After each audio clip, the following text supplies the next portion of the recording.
Halo teman-teman, jumpa lagi di podcast bersama Ikatan Wajib Pajak Indonesia (IWPI). Langsung dengan Bapak Rinto Setiawan. Halo Pak Rinto, apa kabar? Semangat terus hari ini, Pak. Selalu semangat Mas untuk menegakkan keadilan di dunia perpajakan di Indonesia ini Mas. Oke, luar biasa Pak Rinto bersama kita ya. Teman-teman, kali ini kita kembali melanjutkan pembahasan mengenai PPID ini ya. Jadi Hmm. ada PPID kemudian diajukan keberatan oleh PT Arion. Nah, bagaimana cerita ini, Pak? Ya, terima kasih Mas Awan. Ini terkait dengan konten kita beberapa minggu yang lalu Mas, yaitu terkait dengan ini Mas, PPD dari PT ARA juga yang mempermasalahkan penandatangan berita acara ketidakadilan wajib pajak Mas Awan. Jadi dalam pengadilan dalam dunia pajak ini Mas, itu ada pasal favorit Mas bagi Direktorat Jenderal Pajak Mas, yaitu pasal 36 ayat 1 huruf D Mas ya. Hmm. Nah, itu bahwa Direktorat Jenderal Pajak dapat membatalkan surat ketetapan pajak tanpa adanya SPHB dan pembahasan akhir hasil pemeriksaan. Hmm. Nah, kasus dari PT ARA Indonesia ini Mas, itu kan tidak hadir pembahasan akhir karena diberikan surat undangan pembahasan akhir itu dengan cara yang tidak patut. Yang pertama. Yang kedua adalah undangan pembahasan akhirnya ini undangan pembahasan akhirnya yang kedua. Dan itu tidak ada di hukum acara, Mas. Hmm. Nah, yang ketiga ternyata kita temukan lagi dokumennya berita acara ketidakhadiran wajib pajak tersebut ditandatangani oleh orang yang tidak berhak, Mas. Nah, orang Hmm. yang di dalam dokumen-dokumen sebelumnya itu adalah Pak Agus Mulyono dan jabatannya adalah Kepala PDWIP, yaitu Kepala Bidang Pemeriksaan, Penyidikan dan Intelijen Perpajakan. Nah, Hmm. itu namanya menjadi kepala kantor, Mas Awan. Nah, Hmm. itu yang kita mintakan keberatannya, Mas. Nah, ini saya tunjukkan. Nah, nah, ini keberatannya, Mas. Formulirnya seperti ini. Hmm. Nah, ini kronologinya. 16 Juli 2023 kami menyalakan surat sanggahan kedua SPHP dan ini sebenarnya tidak ada masih istilah sanggahan SPHP kedua ini, Mas. Cuman karena kami diberikan rincian KKP itu hanya sebagian dari total 74 atau 75 halaman. Kami hanya diberikan 15 halaman. Nah, kami inisiatif, Mas, berbaik hati membuat sanggahan kedua. Nah, ternyata 10 sampai 11 Agustus menerima undangan, Mas. Nah, undangannya itu kami terima untuk jadwal tanggal 11 Agustus, tapi diterimanya itu dikirimnya, Mas, melalui utusan dari Kanwil DJP Jatim 3 itu jam 10 pagi untuk datang jam 11 seperti itu Mas Awan.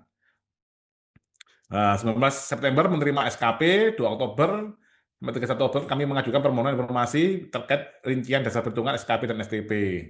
2 sampai 3 November Kanwil mengirimkan dokumen risalah BA pembahasan KKP, namun KKP tidak menjelaskan rincian koreksi HBP dan terdapat ketidaksesuaian jabatan penandatangan dokumen BA ketidakhadiran. Permasalahannya, berita acara ketidakhadiran wajib pajak yang dikirimkan tidak sah. Dokumen BA ketidakhadiran wajib pajak tertanggal 11 Agustus 2003 ditangani atas nama Agus Mulyono, Mas, sebagai kepala kantor. Namun berdasarkan dokumen resmi lainnya, risalah pembahasan, risalah pembahasan, ikhtisar pembahasan dan surat S379 garing WPJ titik 124 garing 2023, Agus Mulyono adalah kepala bidang pemeriksaan, penagihan, intelijen dan penyidikan, bukan kepala kantor. Pada saat kejadian, kepala kantor yang sah adalah Farid Bakhtiar, sebagaimana dibuktikan melalui surat perintah pemeriksaan perubahan nomor sekian-sekian yang ditandatangani oleh pejabat yang lampiran 10. Dengan demikian, BA ketidakhadiran tersebut ditandatangani oleh pejabat yang tidak berwenang, cacat formulir dan tidak dapat dijadikan dasar hukum. Berita acara, risalah pembahasan, ikhtisar pembahasan yang dikirimkan tidak konsisten karena pejabat yang menandatangani berbeda-beda, jabatan tidak sesuai, dan tidak ada dokumen otentik yang menunjukkan dasar kewenangan berdasarkan kondisi tersebut. Kami memerlukan klarifikasi resmi melalui mekanisme permohonan informasi publik. Permohonan informasi dengan ini kami memohon kepada PPID Kanwil DJP Jatim 3 memberikan informasi bagi berikut siapa pejabat yang secara sah berwenang menandatangani berita acara ketidakhadiran wajib pajak 11 Agustus 2003. Mengapa BA tersebut ditandatangani oleh Agus Mulyono dengan jabatan kepala kantor, sedangkan dokumen resmi lainnya menunjukkan jabatan beliau adalah kepala bidang P2IP. Ketiga, dokumen otentik apa yang digunakan sebagai dasar kewenangan penandatangan BA tersebut. Nomor 4, apakah penandatangan BA oleh pejabat yang tidak berwenang dapat dinyatakan sah menurut ketentuan pemeriksaan perpajakan? 5. Mengapa kertas kerja pemeriksaan yang disampaikan tidak menjelaskan asal-usul nilai koreksi harga pokok penjualan atau HPP? Yang 6. Dokumen secara autentik menjadi dasar koreksi atas HPP pemeriksaan pajak tahun 2019. Nah, pada saat ini kami sampaikan keberatan tanggapan yang diberikan PPD Kementerian Keuangan terkait permohonan informasi publik yang telah kami ajukan sebelumnya. Nah, itu Mas Wawan. Ketidaksesuaian jabatan penandatangan merupakan cacat formulir yang substansial. Nah, seperti itu, Mas. Ini jawabannya ini Mas ya. Nah, berita acara ketidakadilan wajib pajak tanggal 11 Agustus 2023 secara eksplisit mencantumkan bahwa Agus Mulyono menandatangani dokumen tersebut dengan jabatan kepala kantor, bukan sebagai kepala bidang pemeriksaan penagihan, intelijen, dan penyidikan, dan juga bukan sebagai kepala unit pemeriksaan pajak UP2. Fakta yang tidak dapat Fakta yang tidak dibantah dalam jawaban PPD adalah berita acara ketidakhadiran wajib pajak 11 Agustus 2023 ditangani atas nama kepala kantor. Namun, pejabat yang menandatangani adalah Agus Mulyono, yang menurut dokumen resmi lainnya, beliau adalah sebagai kepala bidang P2IP, bukan kepala kantor. Kepala kantor yang sah pada saat itu adalah Farid Bakhtiar. Dengan demikian, permasalahan utama bukan sekedar siapa yang berwenang secara internal, melainkan mengapa jabatan penandatangan yang tercantum dalam BA tidak sesuai dengan jabatan pejabat yang sebenarnya. Mengapa tidak terdapat keterangan atas nama atau PLT atau frasa delegatif lain dalam BA tersebut, dan mengapa dokumen berita acara ketidakadilan wajib pajak tersebut menyebut jabatan yang secara faktual tidak dijabat oleh penandatangan. Dengan demikian, penandatangan BA ketidakadilan tersebut mengandung cacat formulir serius, yaitu penandatangan oleh pejabat dengan jabatan yang tidak sesuai, penggunaan nomenklatur jabatan yang keliru, dan ketiadaan dasar kewenangan tertulis. Nah, di sini Mas. Nah, ini tertulisnya Agus Mulyono.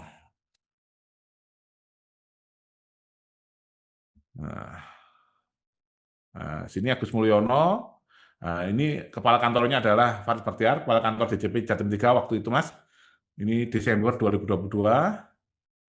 Nah, di Ikhtisar, nah, ini juga kepala bidang P2IP. Agus Mulyono ini benar nih Mas. Nah, tadi di BA itu Agus Mulyono sebagai kepala kantor, Mas Tawan.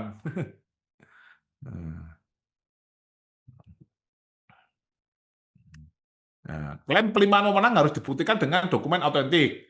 Nah, yang menyatakan bahwa terdapat pelimpahan wewenang, nah, PPD menyatakan bahwa terdapat pelimpahan wewenang secara spesifik kepada kepala bidang P2IP. Namun sampai dengan tanggapan ini disampaikan, tidak satupun dokumen pelimpahan kewenangan yang disampaikan pada kami. Tidak dijelaskan apakah pelimpahan tersebut berbentuk surat keputusan, surat pelimpahan wewenang, surat tugas, dan ketentuan khusus lainnya. Tidak pula dijelaskan apakah pelimpahan tersebut bersifat umum, khusus, berlaku permanen atau temporer, serta menyangkut kewenangan menandatangani dokumen atas nama kepala kantor. Dalam hukum administrasi pemerintahan, kewenangan tidak dapat diasumsikan, melainkan harus dapat dibuktikan secara tertulis dan eksplisit. Ketidakkonsistenan dokumen pemeriksaan tetap tidak dijawab. Jawaban PPID tidak menanggapi substansi permohonan kami terkait inkonsistensi dokumen pemeriksaan, antara lain perbedaan pejabat dan jabatan penandatangan antara BA ketidakhadiran, risalah pembahasan, dan ikhtisar pembahasan. 2. Tidak adanya dokumen autentik menjelaskan dasar kewenangan yang masing-masing penandatangan. Tidak dijelaskan dasar koreksi HPP dalam kertas kerja pemeriksaan, baik dari sisi sumber data, metode perhitungan, maupun dasar hukum koreksi. Tanggapan PPD bersifat normatif dan tidak menjawab substansi permohonan. Nah, ini Mas, kami mencermati bahwa PPD tidak secara utuh substansial menjawab pokok permohonan informasi publik yang kami ajukan. Jawaban tersebut lebih berupa pernyataan normatif yang tidak disertai dokumen autentik, tidak menjelaskan dasar hukum konkret, serta tidak mengurai secara faktual peristiwa administratif yang menjadi objek permohonan informasi. Penjelasan PPD menyatakan bahwa Kepala P2IP berwenang atas administrasi pemeriksaan, termasuk BA ketidakhadiran wajib pajak, bersifat normatif, tidak disertai pembuktian administratif yang konkret. Padahal substansi permohonan kami secara tegas meminta dokumen autentik, bentuk, nomor, tanggal, dan ruang lingkup kewenangan, kesesuaian jabatan sebagaimana tercantum dalam BA dengan jabatan pejabat yang sesungguhnya. Tanpa penyampaian dokumen autentik tersebut, jawaban PPD belum memenuhi asas keterbukaan informasi dan asas kepastian hukum sesuai Undang-Undang 14 tahun 2008. Nah ini Mas, ini keberatannya kami uraikan satu-satu Mas. Ada 6 pertanyaan, ini kami uraikan. Nah, Nah, sehubungan dengan hal ini kami meminta agar BPD menjawab alasan ketidaksesuaian jabatan pada BA, Kepala Kantor melawan Kepala Bidang P2P termasuk dasar administratifnya, menyebutkan dan atau memberikan akses salinan dokumen autentik pelimpahan kewenangan, nomor tanggal pejabat penerbit dan ruang lingkup kewenangan.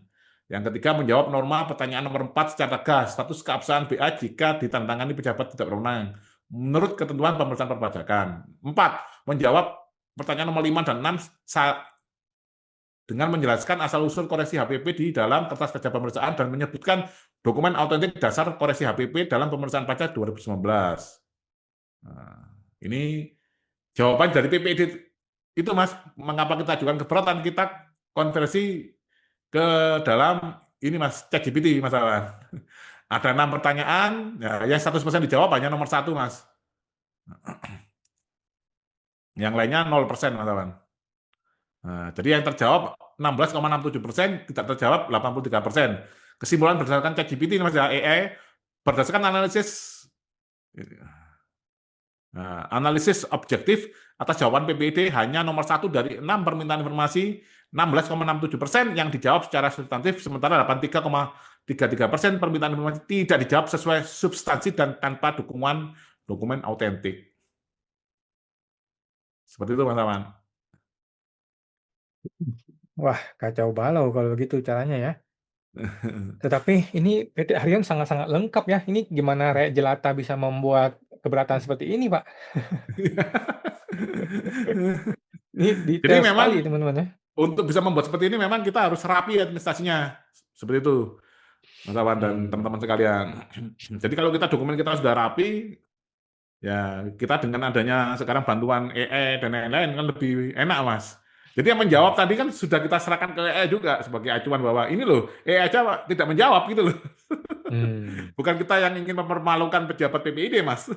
Cuman kan dari pertanyaan 6 pertanyaan cuma dijawab tadi itu, Mas, yang secara terbuka dijawab hanya nomor 1 saja. Oke, siap Pak. Terima kasih informasinya luar biasa sangat lengkap ya keberatan ini. Mudah-mudahan dijawab dengan benar oleh PPID atasannya ya. Kalau enggak akan masuk ke sengketa KIP, ketemu lagi nanti seperti ijazah Jokowi tadi omel-omelin si pejabat pemerintahnya. Ya. Makasih Pak Rinto, kita jumpa lagi di Oke, podcast Mas. berikutnya Pak. Makasih Pak.